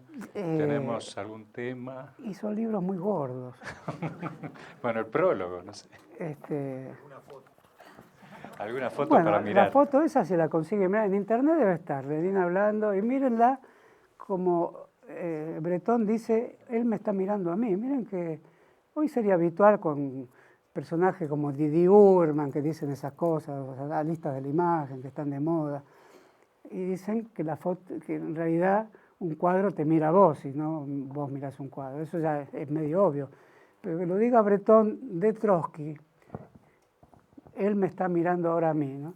Yo diría que puede leer este libro, Mi vida, de Trotsky, es un libro excepcional, ¿no? Diría, la biografía del siglo XX, hay muchas, por supuesto, pero este es excepcional porque por el nivel de escritura y la excepcionalidad del relato de los hechos. Y no hay una teoría de la historia que nadie debiera cumplir. Lenin era más dado a eso, aunque era un voluntarista total, pero siempre las condiciones objetivas.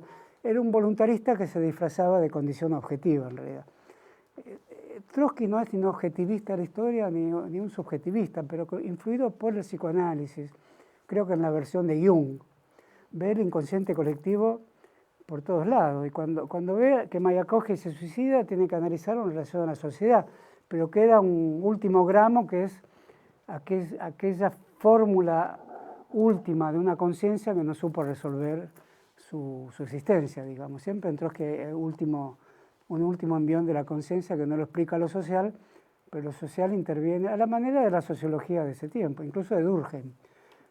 Lo social no es forastero, la revolución no es forastera en la conciencia de los hombres, diría Trotsky, pero siempre que analiza algo, siempre está la vacilación de alguien, es porque no pudo entender la totalidad, el espectro de los hechos tal como ocurrían. Todos los acontecimientos no lo tenía a su disposición. Por eso Mayakovsky no aguanta y se suicida, y otros suicidios, habla mucho Trotsky del suicidio. Por eso mi vida es tiene como encerrado adentro el suicidio de Durkheim, que está escrito 30 años antes, 40 años antes. No es muy diferente, porque incluso creo que es mejor, si uno quiere leer qué opina la sociología de Durkheim del suicidio, es mejor leerlo por Trotsky que por Durkheim, que más o menos dice lo mismo. Es algo que no funciona en la sociedad y uno cree que no funciona en su conciencia. Y entonces el general que perdió una batalla se suicida por honor, etc. El poeta Mayakovsky se suicida porque no tolera que la revolución esté en manos de Stalin, pero como eso sería muy burdo, dicho por Trotsky, lo resuelve también con el misterio del suicidio, ¿no? Están las dos cosas, ¿no? Pero hay muchos suicidas en este libro y a todos les dedica algo en relación a qué calidad de conciencia hay para soportar o no las duras condiciones de la existencia de cualquiera. Cuento un último relato. Cuando están en Almatı, que es la última localidad rusa que atraviesan antes de ir a Turquía, a la isla Principo, hace un frío de 40 grados bajo cero y están en un tren que el gobierno de Stalin ordena que se pare por varios días, están bajo la amenaza de congelamiento. Y el conductor de la locomotora, porque en ese momento las personas están entre Stalin y Trotsky, no está muy decidida. Trotsky se va al exilio, pero tiene muchos partidarios que van cayendo uno a uno. El conductor de la locomotora hace pasar un día entero la locomotora de punta a punta de la formación del tren, que son 4 vagones, donde va la familia Trotsky, que es numerosa, y todos los compañeros más inmediatos de Trotsky, para que no se mueran de frío la locomotora convertida en caldera, que es una caldera que camina la locomotora, ¿no? Va paseando de punta a punta un día entero a modo de calefacción de los vagones. Miren qué gran escena. Contada por mí es una estupidez, y aún así diría, no es tan estupidez, pero es una página entera de Trotsky, todo el libro es así, ¿no? Entonces es la revolución, pero en este pequeño detalle, el conductor de la locomotora, como es una caldera, decidió todo un día pasear por la vía paralela para que no mueran los ocupantes del tren. Otra historia ferroviaria de gran profundidad, ¿no? Bueno, ahora sí terminamos acá, ¿eh? Muchas gracias.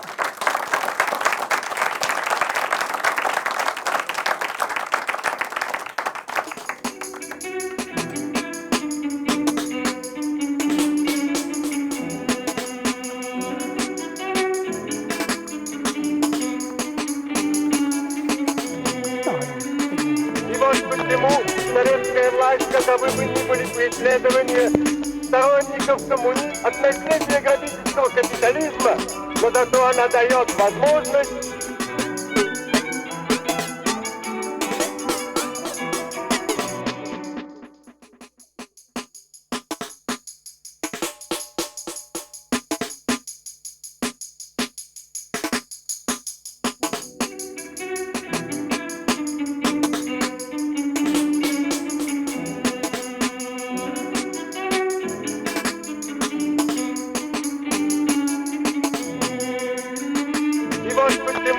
советская власть, каковы бы ни были преследования сторонников коммунизма от наследия грабительского капитализма, но зато она дает возможность